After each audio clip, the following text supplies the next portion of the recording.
Hello and welcome to the online platform of Rouse Academy for Competitive Exams. And I, Pragya Pandey, welcome you all to our very special series on Daily News Review. आज हम discuss करने वाले हैं India की economy growth जो कि पहले ही quarter में 7.8% और 4 क्वार्टर में अपना रिकॉर्ड तोड़ चुकी है. Next will be discussing about a progressive UCC must protect the child's best interest. साथ ही हम बात करेंगे अडानी हिंडनबर्ग मैटर के बारे में जिसमें सेबी ने कुछ नई गाइडलाइंस यहाँ पर दी हैं. Next we will be discussing about कि इंडिया में किस तरीके से अगस्त के रेनफॉल ने अपने आप का लोएस्ट देखा इस पूरी सदी का और कैसे ये इंडियन पूरे मॉनसून को और इंडिया की क्रॉप्स को यहाँ पर इम्पैक्ट कर रहा है. Next will be discussing about the Ramon Magsaysay award. और लास्टली हम डिस्कस करेंगे neighbouring country opposes China's new map. आप सभी को पता होगा चाइना ने अपना एक नया मैप रिलीज़ किया है जिसकी वजह से एक नई कंट्रोवर्सी आ चुकी है. So without wasting any time let's see what is in the news. देखिए, आप यहाँ पर देखेंगे इंडिया का जो ग्रॉस डोमेस्टिक प्रोडक्ट है और जो ग्रॉस वैल्यू एडिशन है, मतलब हम बात कर रहे हैं जीडीपी और जीवीए की, इन्होंने एक नोटेबल ग्रोथ दिखाई है विच इज़ 7.8% पहले क्वार्टर में. ठीक है, अब ये यहाँ पर अगर आप जो ग्रोथ रेट देख रहे हैं ये अपने 4 क्वार्टर में सबसे हाईएस्ट ग्रोथ रेट आप यहाँ पर देख सकते हैं. बहुत सारी फैक्टर्स यहाँ पर हैं जिन्होंने इस पूरे के पूरे सिनेरियो को चेंज किया हुआ है. तो सबसे पहले अगर हम बात करें जो इकोनॉमिस्ट हैं, देखिए वो अभी भी कॉशियस है इस शिफ्ट को लेकर यहाँ पर, क्योंकि एक आप देखेंगे सस्टेनेबिलिटी या ग्रोथ की बात करें तो दोनों यहाँ पर कहीं ना कहीं इम्पैक्ट होती हुई नज़र आएंगी जब आपको वीक मॉनसून देखने के लिए मिल चुका है. ऐसे में इकोनॉमिस्ट यहाँ पर एक बैलेंस बनाकर चल रहे हैं.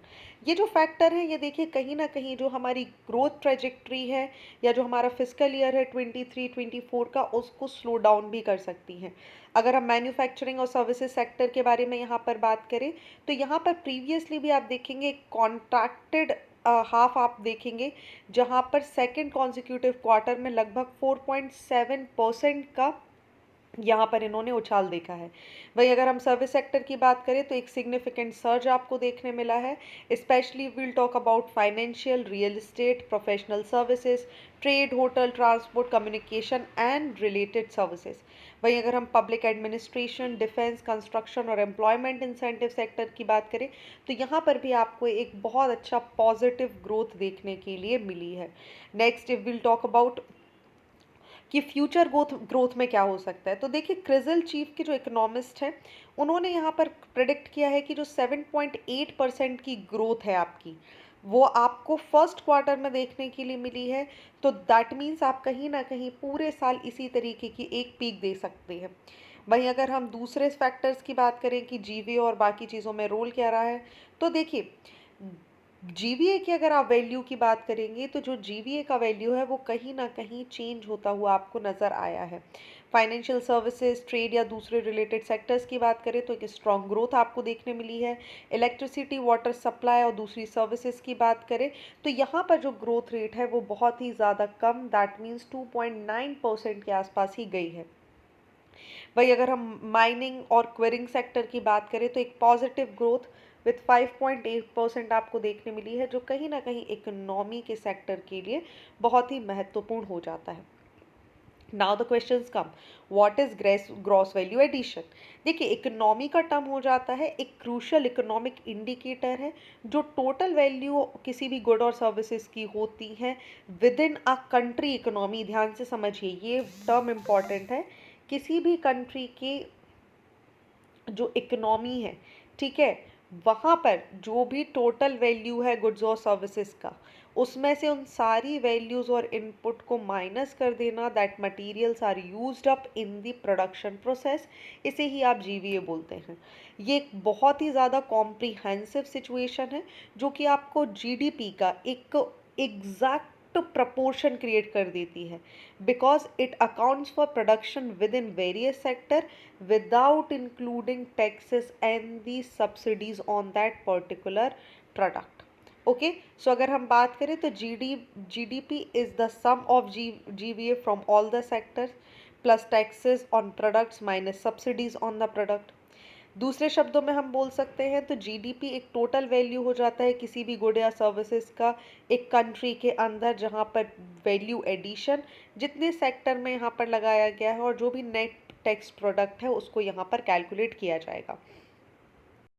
देखिए इसी के अलावा कुछ और दूसरे टर्म्स हैं इकोनॉमी में जिन पे हम बात करते हैं। जीडीपी जो कि टोटल वैल्यू है फाइनल गुड और सर्विसेज का, याद रखिएगा हम फाइनल गुड्स की बात कर रहे हैं जिनको एक कंट्री की बॉर्डर के अंदर, ध्यान से देखिए, एक स्पेसिफिक बॉर्डर के अंदर एक स्पेसिफिक टाइम में यहाँ बनाया गया है। वहीं हम नेट डोमेस्टिक प्रोडक्ट की बात करें तो ये सब्सट्रैक्शन है डेप्रिसिएशन का। देखिए जीडीपी में जो भी प्रोडक्ट बना है उनमें वियर टीयर इन सब के बाद जो एक फाइनल अमाउंट आपके पास आता है it is the net domestic product. इसी के अलावा हम ग्रॉस नेशनल प्रोडक्ट की बात करें तो ये टोटल इकोनॉमिक आउटपुट है जिसे प्रोड्यूस किया जाता है किसी भी कंट्री के रेसिडेंट के द्वारा, वेदर डोमेस्टिकली और abroad. Okay, so GNP is a different term. चलिए moving on to the next article, हम बात करने वाले हैं एक प्रोग्रेसिव यूसीसी को लेकर। देखिए यूनिफॉर्म सिविल कोड की बात जब भी आती है तो एक अलग तरीके का कंसीडरेशन हमें देखने मिलता है। यहाँ पर पॉलीगैमी और डिवोर्स के केसेस के अलावा भी कुछ ऐसी बातें हैं जिनको बहुत ध्यान में रखना ज़रूरी है। जहाँ हम यूसीसी की बात करते हैं कि एक स्टैंडर्डाइज पर्सनल लॉ बनाने की बात करता है अक्रॉस ऑल द रिलीजन। यहाँ पर एक ब्रॉडर कॉन्सेप्ट है जिसको हम निगलेक्ट नहीं कर सकते, which is related to child custody. दूसरा, right of biological and adoptive parents also. अब देखिए ऐसे में समझना क्या ज़रूरी है। देखिए जब भी आप यूसीसी की बात करते हैं तो इसका जो एक्सटेंशन है वो एक चेंजिंग फॉर्म में जाना चाहिए। जो ट्रेडिशनल रूल है of the father being the natural guardian, ये यहाँ पर पॉइंट अब यूज़ नहीं हो सकता। इट शुड एक्सप्लिसिटली अगर हम बोलें तो जो best interest of the child है, principle in all the custody dispute या जितने भी राइट्स हैं, चाहे आप बायोलॉजिकल या अडॉप्टिव पेरेंट्स की बात करें, उसको यहाँ पर ध्यान रखना होगा।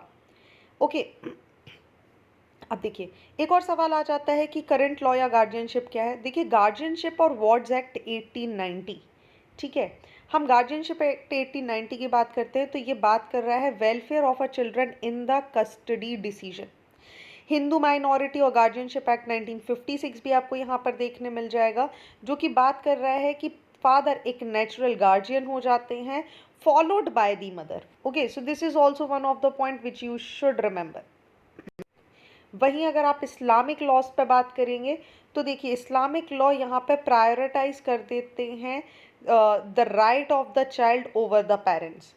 वहीं अगर हम यहाँ पर देखें जो फादर है, father's right of custody rank 6th after the mother, maternal grandmother, paternal grandmother, sister and the maternal aunt. So ये आपको एक और कॉन्सेप्ट देखने मिलेगा। वहीं अगर हम इस्लामिक लॉ की बात करें तो they give custody to mother till a boy attains 7 years and daughter till she is 17। वहीं अगर आप हनाफी स्कूल, आपको पता है हनाफी और शिफा ऐसे दो स्कूल हमें देखने मिल जाते हैं, तो हनाफी स्कूल में इस तरीके का कॉन्सेप्ट है कि भाई जो बच्चे की कस्टडी है, जब तक लड़का 7 साल का नहीं हो जाता और बेटी 17 साल की नहीं हो जाती, कस्टडी किसके पास रहेगी? माता के पास। वहीं अगर हम शफ़ी स्कूल की बात करें और हनबली स्कूल की बात करें तो ये कस्टडी देते हैं मदर को till a daughter is married.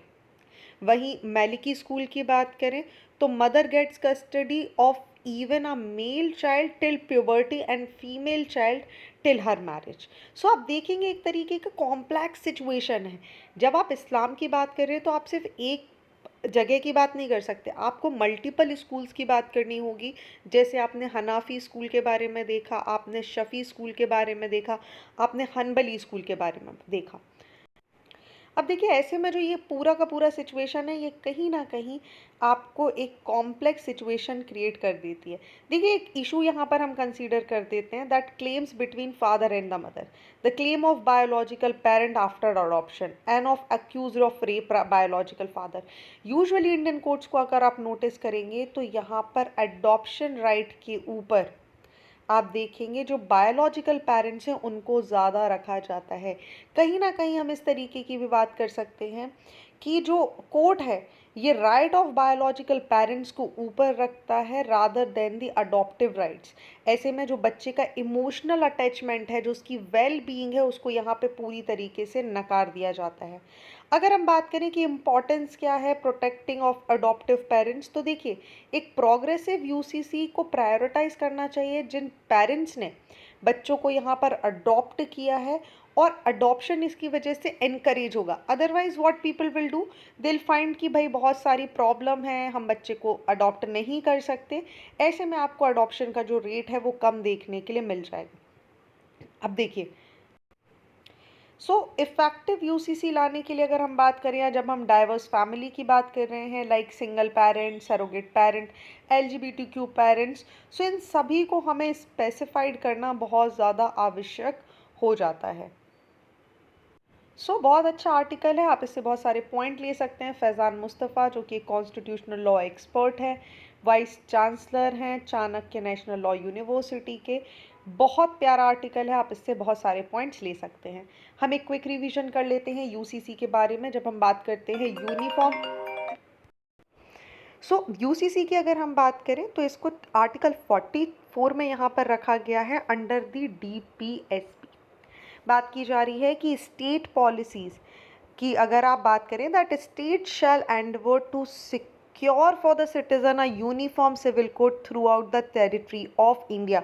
हालांकि डीपीएसपी का पार्ट है, इसीलिए इट इज़ नॉट कंपलसरी। इसके बारे में एक प्रॉपर विचार किया जा सकता है। स्टेट की एक ड्यूटी बताई यहाँ पर जा रही है, that means it is not mandatory, but yes अगर इसको लाया जाता है तो इसमें बहुत सारी कुछ कॉन्स्टिट्यूशनल चेंजेस करने की आवश्यकता होगी। चलिए बात करते हैं अगले आर्टिकल के बारे में। जहां अगस्त का महीना इस बार पूरी की पूरी सेंचुरी में अगर आप बात करेंगे तो सबसे कम बारिश हमें देखने के लिए मिली है।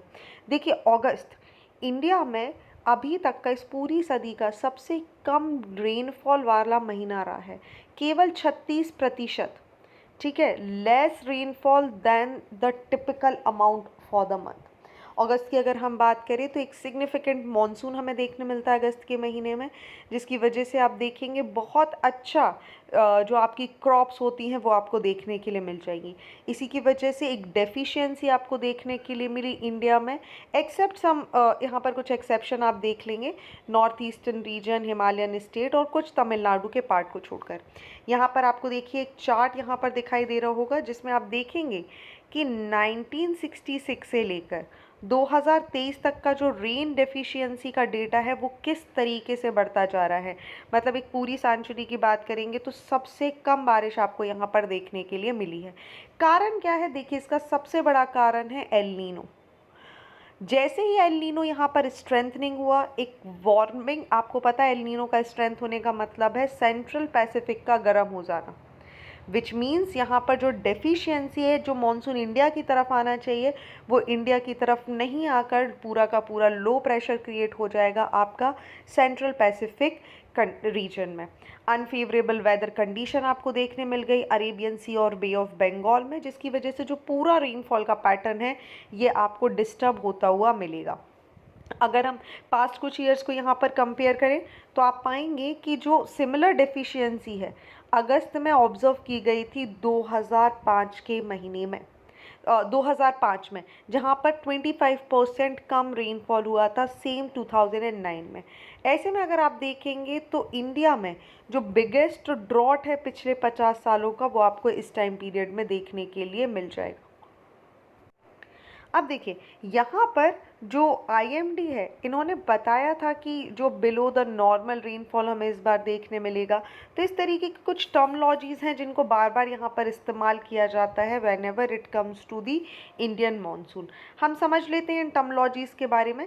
सबसे पहले वर्ड आपको देखने के लिए मिलेगा एलपीए, लॉन्ग पीरियड एवरेज। देखिए लॉन्ग पीरियड एवरेज दो रेनफॉल के लिए शब्द इस्तेमाल किया जाता है, ये किसी भी स्पेसिफिक रीजन में एक पर्टिकुलर टाइम इंटरवल में, जैसे कुछ महीने, एक सीज़न, इस पीरियड में, एक लॉन्ग पीरियड में जो लगभग जैसे 30 से 50 साल में इसको यहाँ पर काउंट किया जाता है। ये एक बेंचमार्क की तरह होता है जो फॉरकास्ट करता है एक एक्सपेक्टेड क्वांटिटेटिव रेनफॉल को for any specific time in that particular region. LPA की अगर हम बात करें तो ये कॉन्टेक्स्ट प्रोवाइड करता है for assessing whether the current rainfall is above normal और below normal within that particular area और रेंज। इंडियन मेट्रोलॉजिकल डिपार्टमेंट की अगर हम बात करें तो ये यहाँ पर कुछ क्लासिफिकेशन देते हैं, नॉर्मल, बिलो नॉर्मल या फिर अबव नॉर्मल। नॉर्मल रेनफॉल कब होगी? जब आप देखेंगे जो रेनफॉल है वो विद इन प्लस और -10% ऑफ लॉन्ग पीरियड एवरेज आपको देखने के लिए मिलेगी, विच मीन्स हम बात कर रहे हैं 30-50 years, something like that.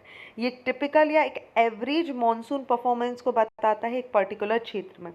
Below normal की अगर हम बात करें तो यूजुअली ऐसी जगह पर जो रेनफॉल है वो आपको 10% या उससे कम देखने मिलेगी of the average of the LPA.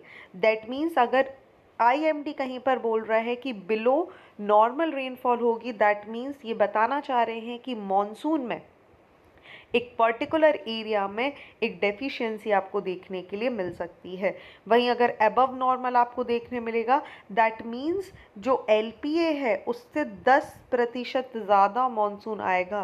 That means average monsoon performance आपको यहाँ पर देखने के लिए मिल सकती है। अगर हम डेफिशिएंट ईयर की बात करें तो रेनफॉल डेफिशिएंट रेंज करती है 10%, 20% और 40% तक, ये किसी भी पर्टिकुलर क्षेत्र में जा सकती है।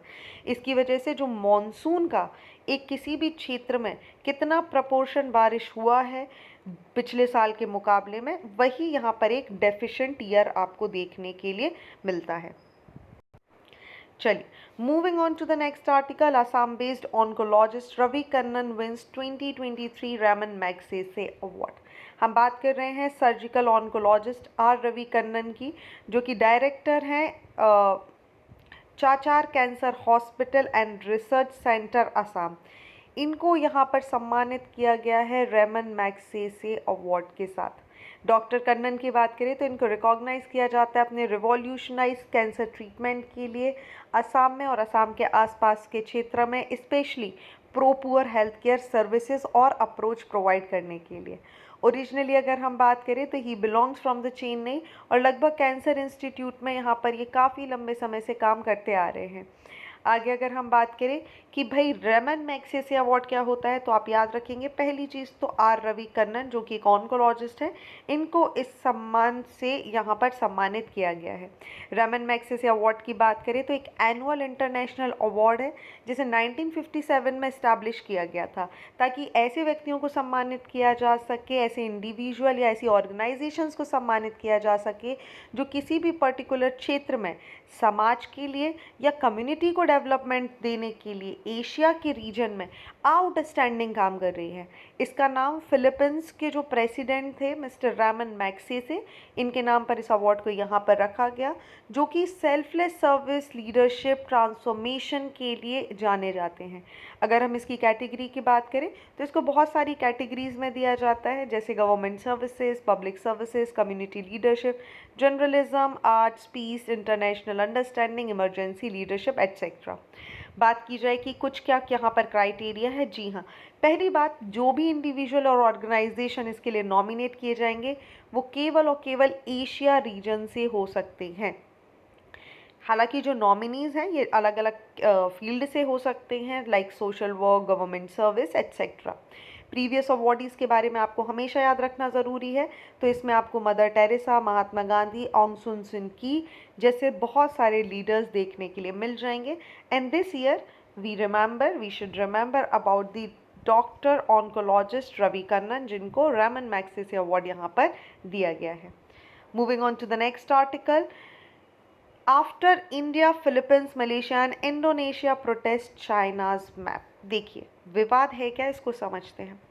देखिए, बहुत सारी कंट्रीज़ हैं जैसे फिलीपींस, मलेशिया, इंडोनेशिया, ये सभी भी इंडिया के बाद जैसे ही चाइना ने अपना नया कंट्रोवर्शियल मैप यहाँ पर 2023 का लॉन्च किया है, जिसमें उसने डिस्प्यूटेड टेरिटोरियल और मैरीटाइम क्लेम्स यहाँ पर अपने क्षेत्राधिकार में दिखाया है।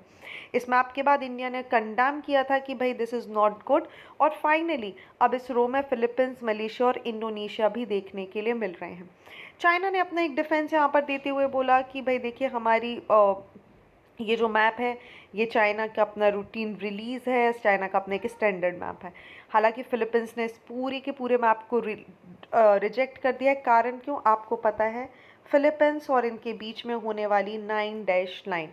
ठीक है, फिलीपींस ने यहाँ पर ये बोल दिया है कि चाइना के जो एफर्ट है यहाँ पर इस पूरे के पूरे क्षेत्र में टेंशन राइज करने के, वो बिल्कुल गलत हैं। क्यों? क्योंकि इन्होंने मैप में इंक्लूड कर लिया है 9 डैश लाइन को, which is a controversial part. Okay, वहीं अगर हम मलेशिया की बात करें तो मलेशिया ने भी अपनी वॉइस यहाँ पर रेस करी है और इन्होंने रिजेक्ट करा है कि ये जो डिपिक्शन है unilateral claim of Malaysian maritime territory, जो कि इन एक्सक्लूसिव इकोनॉमिक जोन का पार्ट है, उसको यहाँ पर चाइना के अपने मैप में दिखाना is not at all correct. Other than that अगर हम बात करें इंडोनेशिया की, तो इंडोनेशिया जो कि आसियान की थर्ड आशियन कंट्री है, उन्होंने भी इसको यहाँ पर कंडेम किया है कि जो यूएन क्लॉज है उसके विपरीत जाकर यहाँ पर 1982 के यूएन क्लॉज के विपरीत जाकर इस तरीके की जो हरकतें की गई हैं, विच इज़ नॉट करेक्ट। इंडिया का अपना यहाँ पर वो है, क्योंकि यहाँ पर जो चाइना है ये एब्सर्ड क्लेम कर रहा है, कहीं पर अरुणाचल प्रदेश को अपने क्षेत्र में दिखा रहा है। सो इस मैप से आपको यहाँ पर समझना होगा कि किस तरीके से ये जो पार्सल आइलैंड वाला क्षेत्र है, ठीक है, जो फिलीपाइंस का क्षेत्र है, जो मलेशिया का क्षेत्र है, इन सभी को इन्होंने पूरा का पूरा अपने टेरिटरी के अंदर दिखा लिया है, which is not correct. So we will have to see and wait कि यहाँ पर क्या डिसीजन आता है, क्या स्टेप्स यहाँ पर लिए जाएंगे चाइना के इस हरकत के बाद। सो ये थे आज के इम्पॉर्टेंट आर्टिकल। आई होप आपको सारी चीज़ें क्लियर हो चुकी होंगी। मूव करते हैं हमारे मेंस के क्वेश्चन की तरफ। पहला सवाल है, what are the key issues and challenges in the India China relations, particularly concerning the ongoing boundary dispute between the two countries. Next question is, what is the concept of a uniform civil code and what are its potential social, cultural and legal impact on a diverse country like India? आप अपने answers हमारी website rausacademy.in पर जाकर submit कर सकते हैं, जिसकी link आपको हमारी कमेंट सेक्शन में मिल जाएगी। So thank you for watching this video. Do not forget to hit like button, comment your valuable feedback and also press the subscribe button to never miss any updates. Thank you and see you tomorrow.